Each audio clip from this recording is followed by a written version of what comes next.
Sige, maglalayas na lang ako. Total, wala ka nang pakialam sa nararamdaman ko. Wala kang kwentang nanay.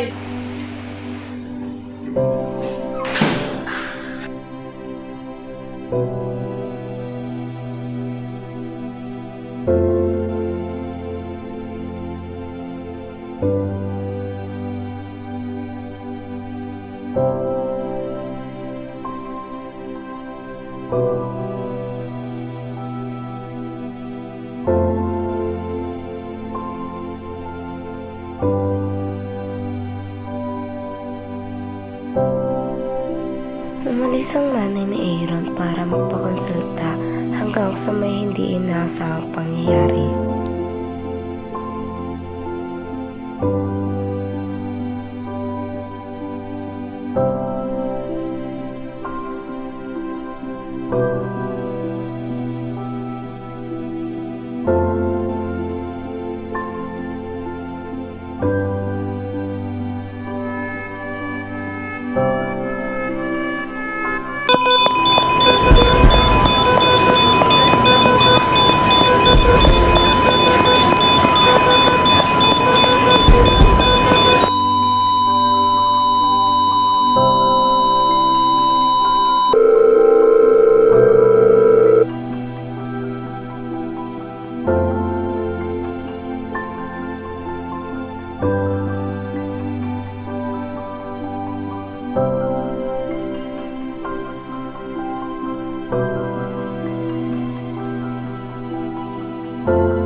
Unti-unting pinagsisihan ni Aaron ang kanyang nasabi sa kanyang ina bago ito mawala.